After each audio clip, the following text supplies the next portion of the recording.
भारतरत्न परमपूज्य डॉक्टर बाबासाहेब आंबेडकर यांची 133वी जयंती आहे. डोंबिवलीमध्ये उत्साह साजरे करण्यात आलेले आहेत.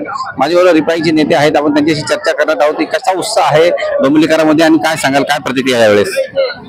अतिशय आनंदाची प्रतिक्रिया म्हणजे डॉक्टर बाबासाहेब आंबेडकरांचा 133वा जन्मोत्सव. खरं तर म्हणजे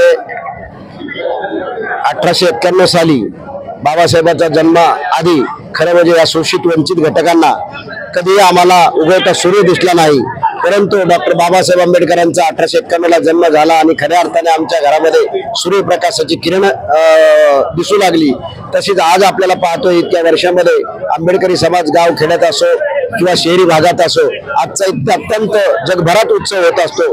आणि डोंबिवली सारख्या शहरामध्ये अत्यंत पश्चिम पूर्वेकडनं वस्ती पातळीवरती आपल्या आपल्या भागामध्ये मोठ्या प्रमाणात उत्सव साजरा केला जातो.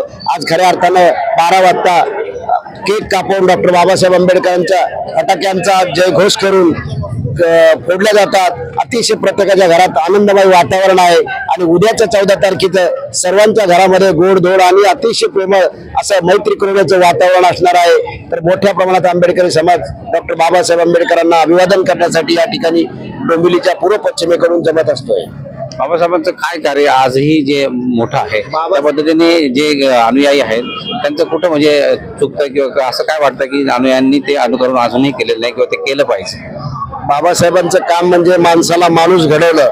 ज्या माणसांना आज माणसामध्ये माणूस नव्हता, जो माणूस असूनही त्याचं हिन जीवन होतं, त्या माणसाला बाबासाहेब आंबेडकरांनी एक हत्तीचं बळ देऊन त्याला स्वाभिमानाने जगायला शिकवलं.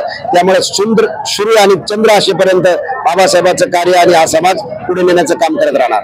डॉक्टर बाबासाहेब आंबेडकरांचं महान कार्य जे आहे ते आजही 133 वर्ष झाल्यानंतरही आज समाजामध्ये प्रेरित करणार आहे, प्रेरणादायी करणारं ठरणार आहे. ईश्वर पगारे, जय महाराष्ट्र न्यूज, डोंबिवली.